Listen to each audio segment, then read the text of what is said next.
Not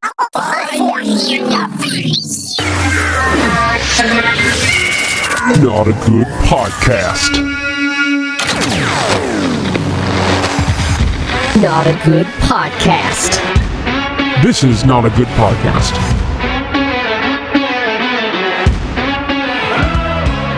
Well, hey, how are you guys doing? This is PB, and I'm your host of Not a Good Podcast, and I have my dearest friend, Johnny. Johnny V. Hey, co-host, man, Johnny baby. V. How you doing? No, I'm good. How are you, man? Good. All right, let's cue the music. Not a Good Podcast. And now your hosts, PB and Johnny V. This time on Not a Good Podcast. Rum cakes, UFOs, and 90s era police brutality. So this is the first of many, right? Well, this is our first podcast. We've talked about this for a while. It's been how many years have we known each other? About 6. I don't think so. I think it's been 4. It's felt like 6. Oh my gosh. So we're here in our studio. I mean, this is recently renovated studio. It's a garage. We just got it. We're sitting next to the survival food in a Peloton. Okay. We just got AC. I'm lounging in a Tommy Bahama chair with a preschool picnic table. Oh my gosh. Anyways, let's get serious. Taller. It can get taller. It's literally the lowest. 24 inches off the ground. I'm lowest. sitting lower than the table is. We didn't. I have can't even chairs. see his body. We just got to do it. So we're doing it. Yeah. So we figured if Joe Rogan could do it, we could do it. We're in our studio next to the Peloton and the survival food, and we're just gonna chat and just to see. Like I said, much like Seinfeld, this is a podcast about nothing. Yeah. Not a good podcast.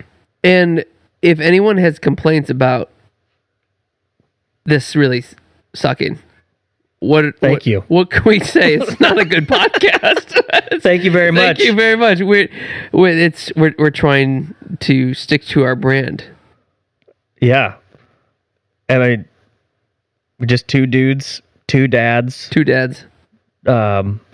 Loving life. Loving life. Here in South Florida. With 2 smoking hot wives. They're pretty hot. We're just going to talk about a few things today.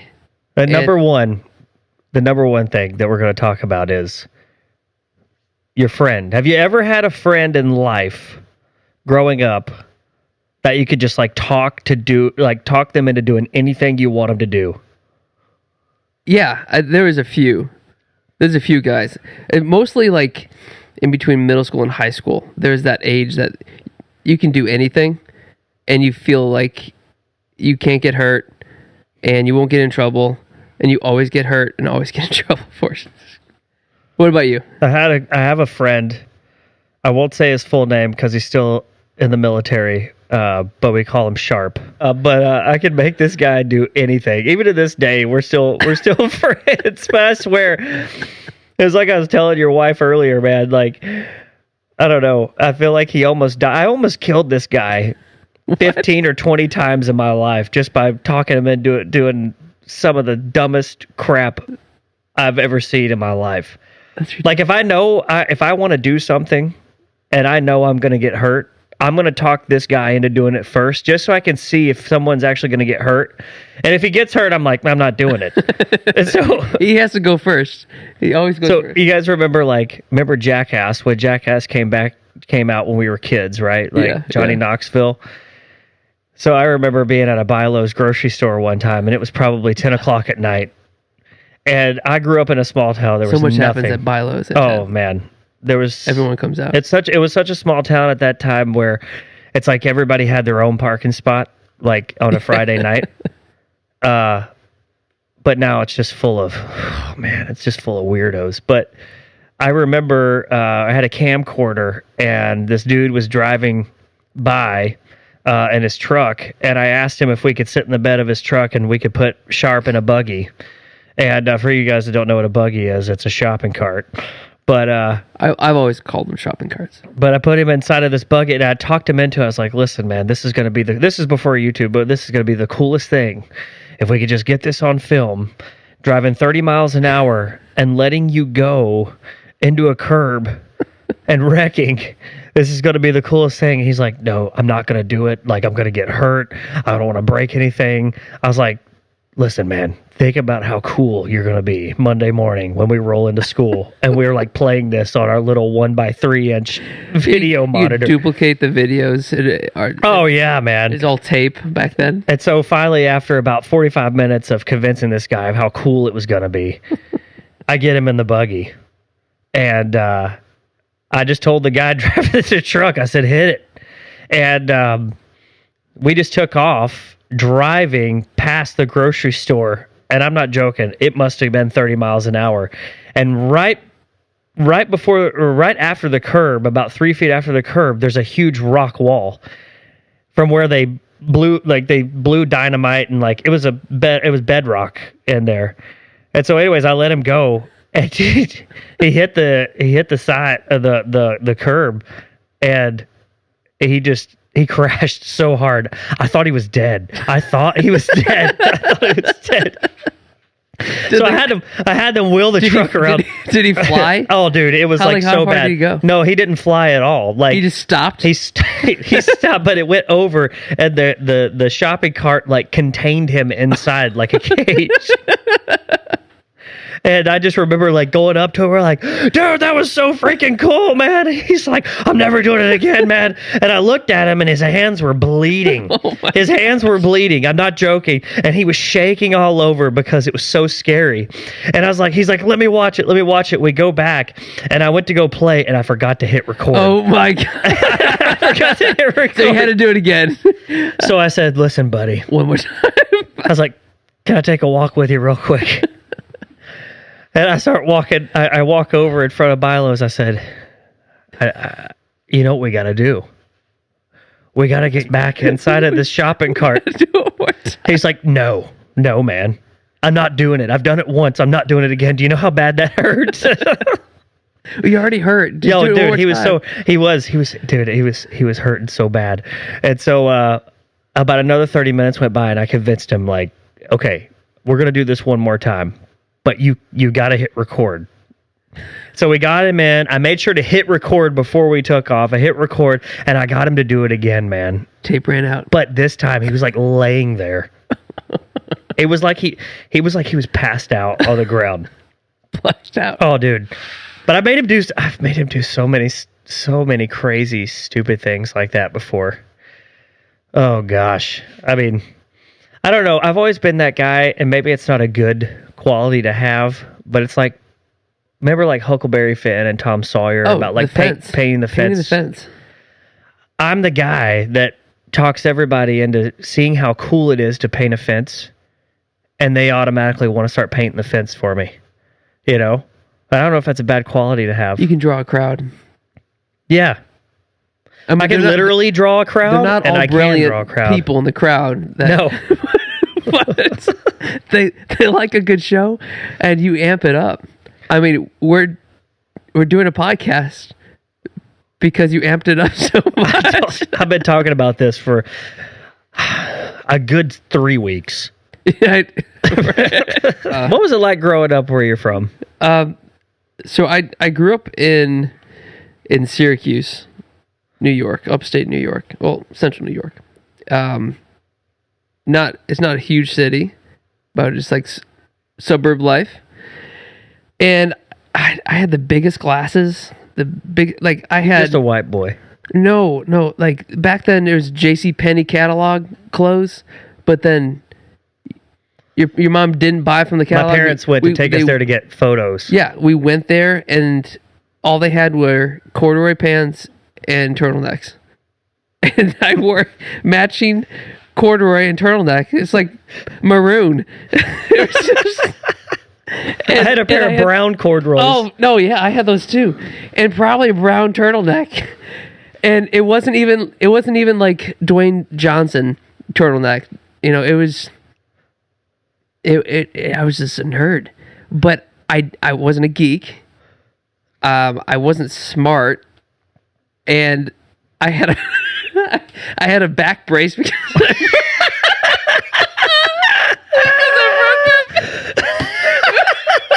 because I broke my back.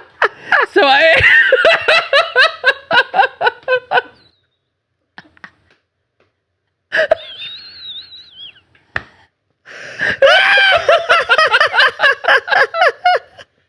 because oh my gosh, I felt like I was out of school so much. That's why you were dumb. I didn't know You weren't in school.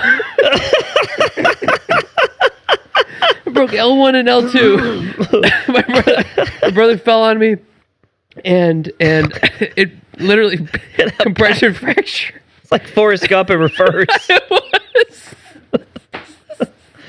I was in resource class because of it. Like I just was so late. I was a late bloomer. So Isn't it, when you say the resource class, is that the slow kids? slow kids class.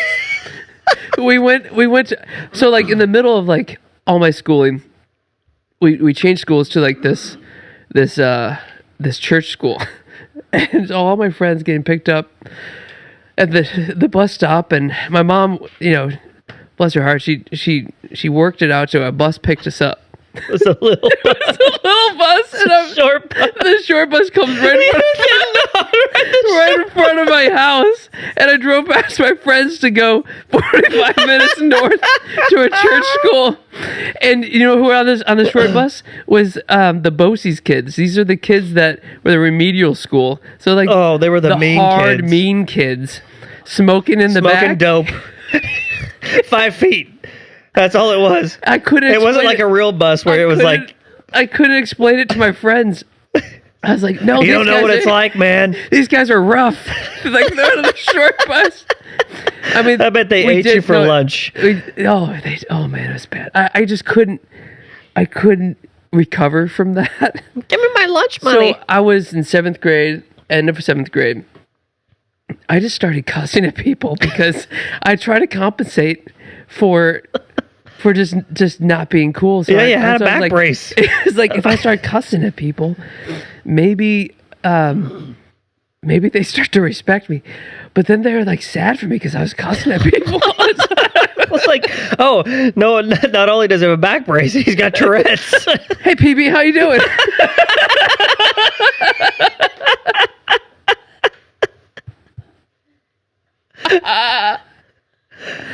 My story's a little like that. I didn't have a back brace, but I did grow up with red hair. Yeah. I had a bowl cut, man. This is going to be a common theme. Is his red hair and just his red rage.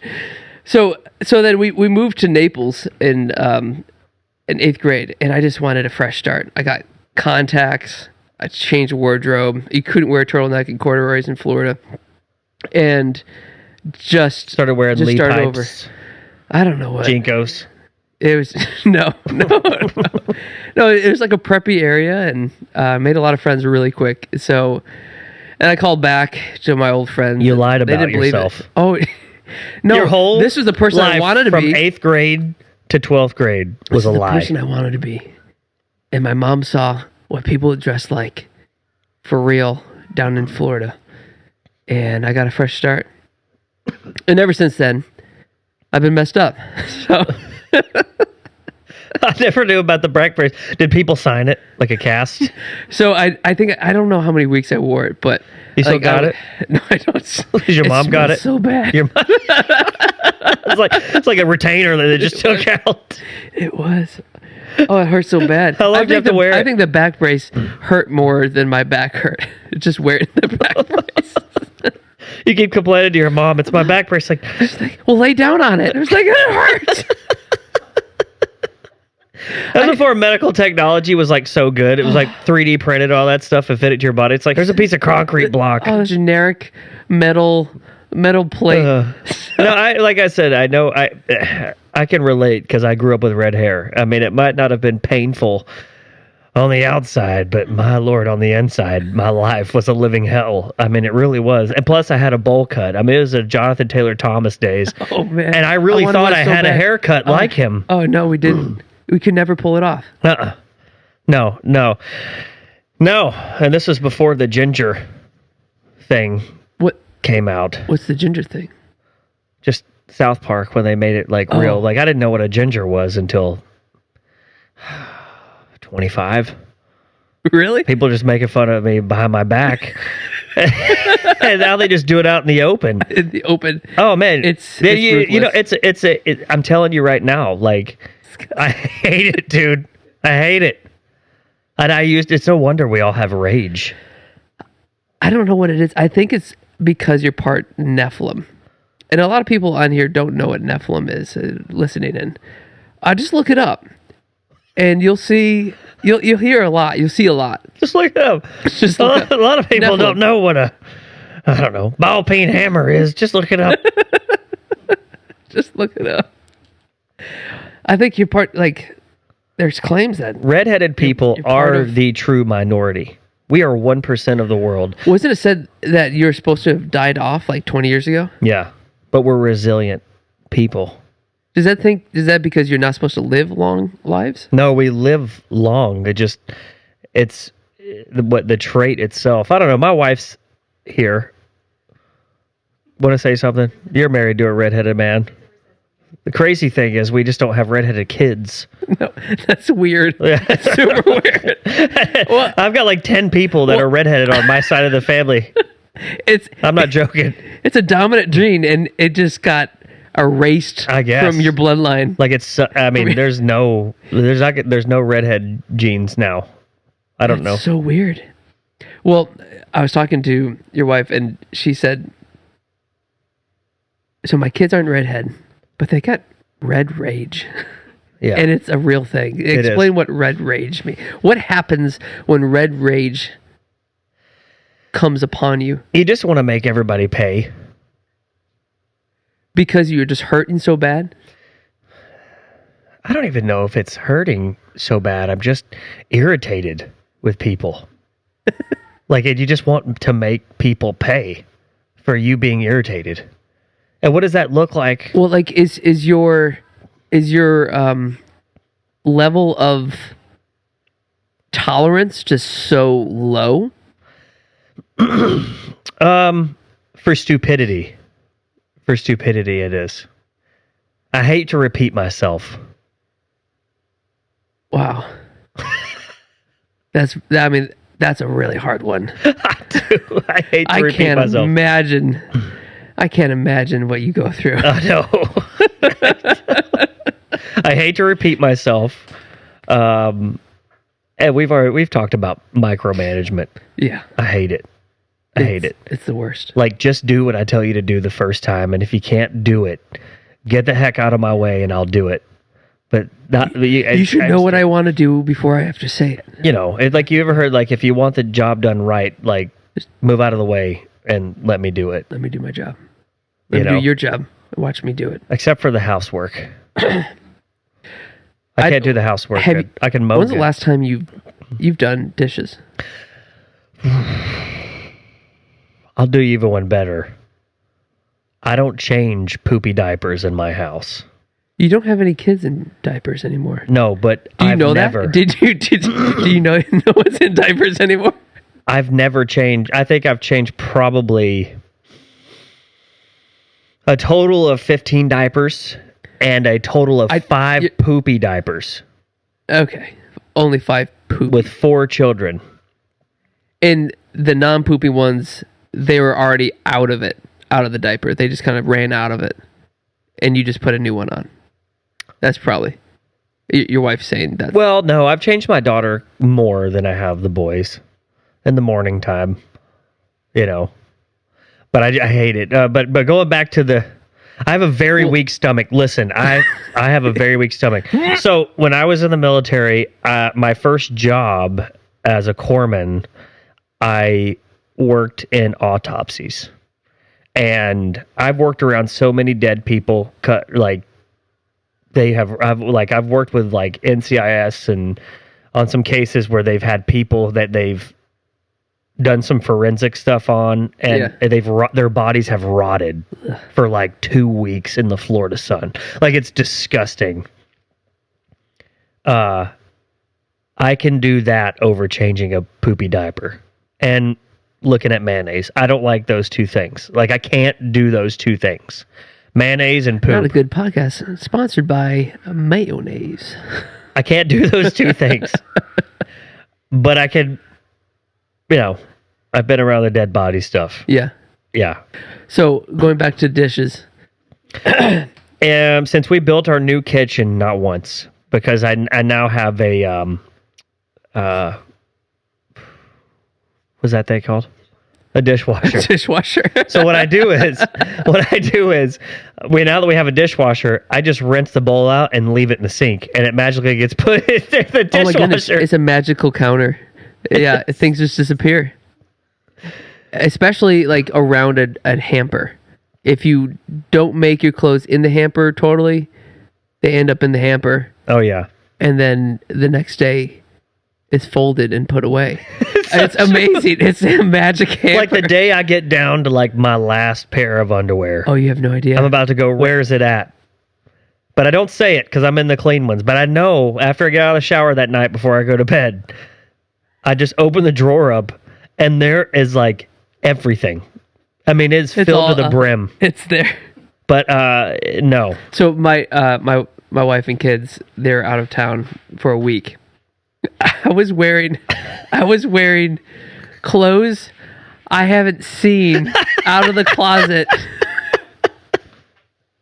I was down to my last pair of underwear and socks. I was so I'm gonna needy. be honest. When I was in the military, I used to do my own laundry. I mean, it was like everybody did laundry on Saturday mornings. Yeah. Like that's just a thing. We're living in the barracks during training. I don't even know how to run my washing machine. Didn't you used to shower with your clothes in the military? No, I've never done that. You never done that.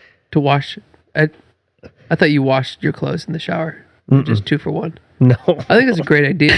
Let's hear a word from our sponsor.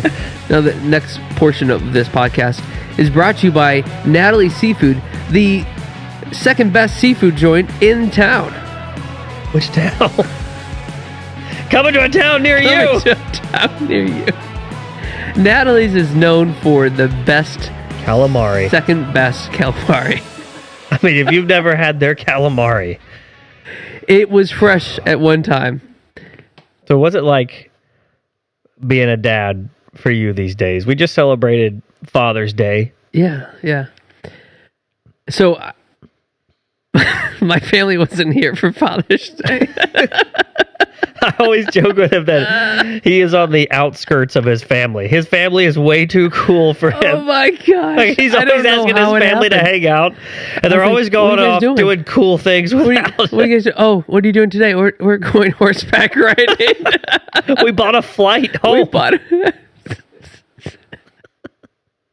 His daughter didn't even call him until 10 o'clock 10 o'clock at night. No, like my wife, it was like 9:30 at night. I was like, what have you guys been doing today? And she's like, we've been so busy. Oh my goodness, I just got my hair done. He came up to me and goes, you guys care if I go eat Father's Day lunch with you? It's like, sorry, man, we're busy. I was just, it was a lonely week. I try to keep busy when they're gone. Ugh. I'm a social creature. I need some activity. Oh, no, man. Have you seen a lot of these UFO stories lately? It was funny. Before I came over here, I was reading about these kids in Zimbabwe that had an encounter at school with these UFOs in 1993. I was watching videos of them. And apparently they had these, there was a reporter that was talking to these kids around a tree on the playground, and these kids saw these little creatures come out of this alien spacecraft, and they started to try to communicate with them. Well, the beings decided or mimicked everything that the kids were doing. And there was a log, they said, and the beings got on the logs and the kids got on the logs, and they started to jump up and down and basically just play with each other. They ended up drawing pictures And all of them, we're talking these It's kids. 93. Yeah, I mean these kids were like probably from 7 to 9 years old. There was they were all on the playground. So it was like during recess one day in an elementary school. Who's watching these kids? It was the teachers were, I don't know if the teacher, this is over in Zimbabwe. I mean, there's different rules. I mean, kids are teaching kids over there. Third world country over there. I don't know. Oh my gosh. And so these kids, man, they drew these pictures of these beings and the spaceship, and all of them got it right. Like, they all looked very, very similar. Very similar.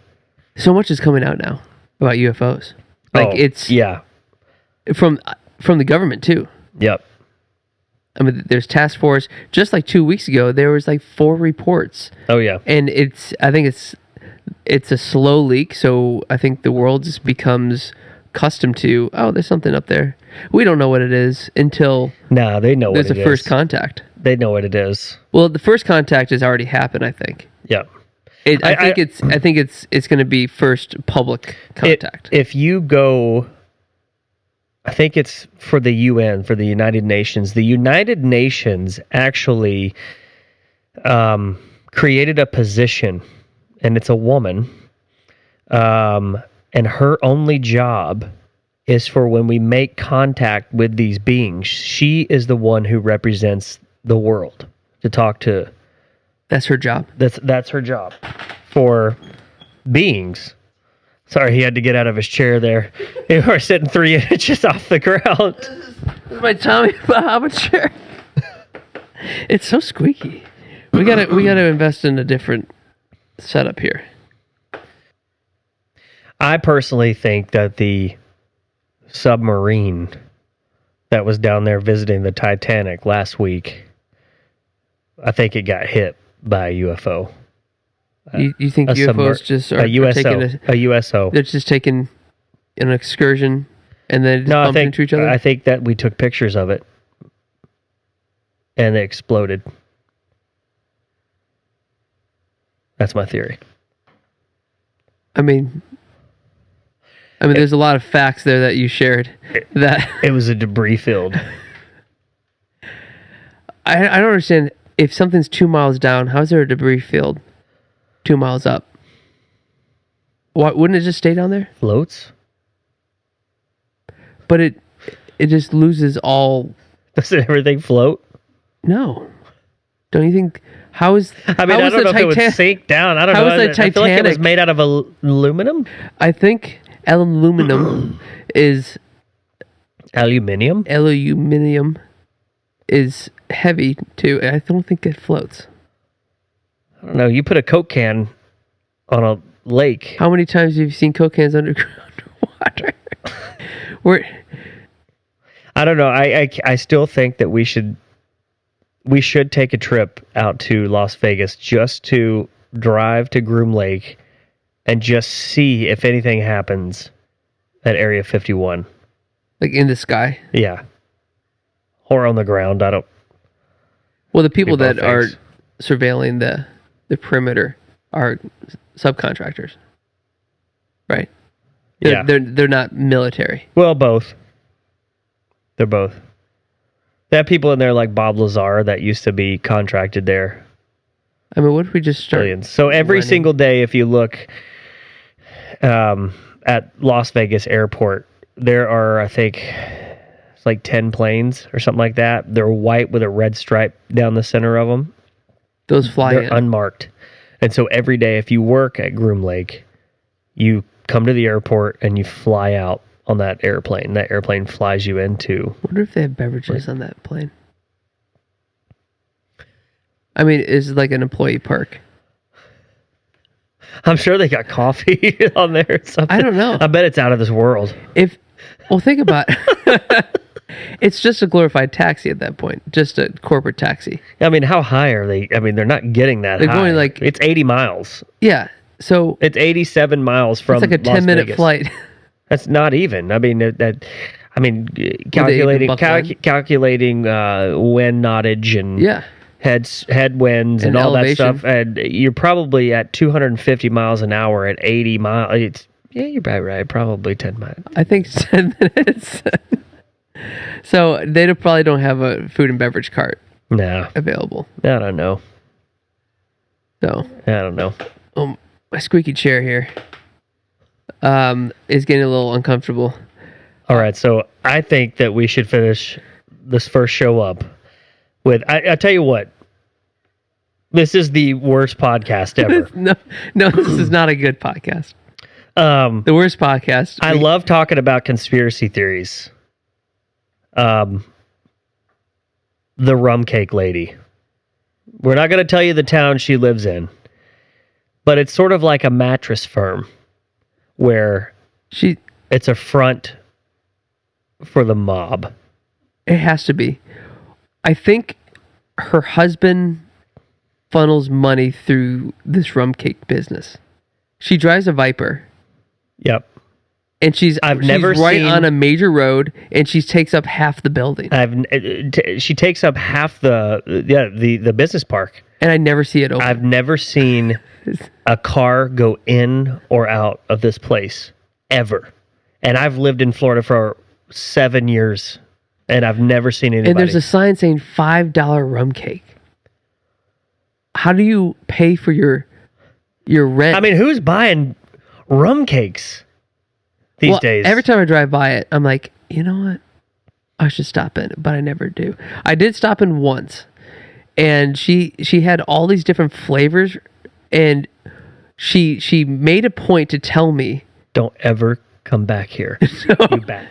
she made a point to say that she gets a lot of orders and a lot of online stuff. See, okay. But why would she start with that? That's really weird for me because I used to be in the private sector, and there was this big thing that came out about Cosmic Pizza in DC. Do you guys ever hear about that? Is this the one where they? Yeah. Oh, this is. So I used to do a lot of work around that area, and I don't know. We went from money laundering to. Well, no. trafficking. I'm just saying, little places like this. Normally, when you you have this sort of sense about it, right? Like, there's got to be something. I mean, $5. Well, it's $5, but it's about. It would fit in your palm. Yeah, but still, I mean, how many people are actually taste. going there?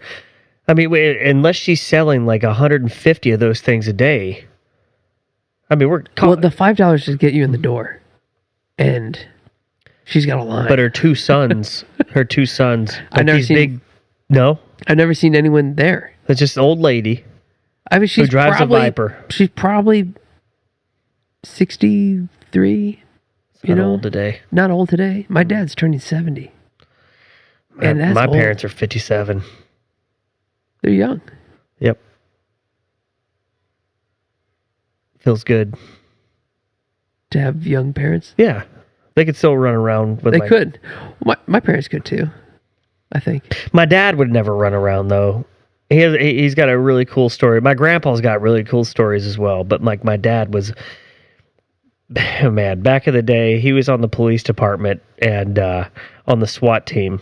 Him and his partner, who he's Jack too, but he's a little Filipino guy, man. And they would just work off of each other.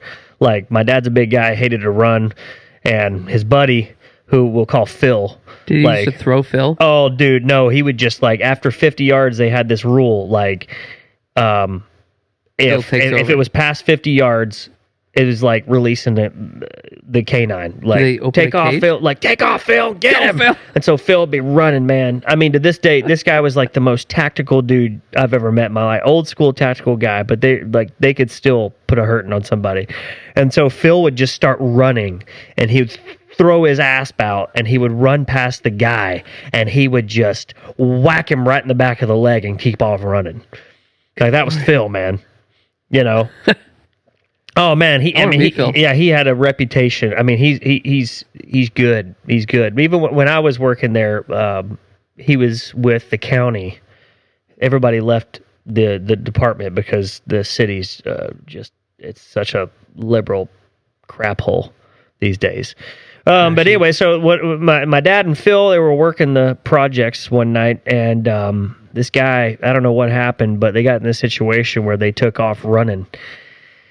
And my dad was so I used to work in these same projects, and when you so think of it like this, in between the actual buildings, there's like places to hang out, like alleyways, and these guys have shot out all the lights so you can't see any of the crime that's taken off back there. So my dad took off running, chasing this guy, and as he rounded a corner, he got blindsided by this guy.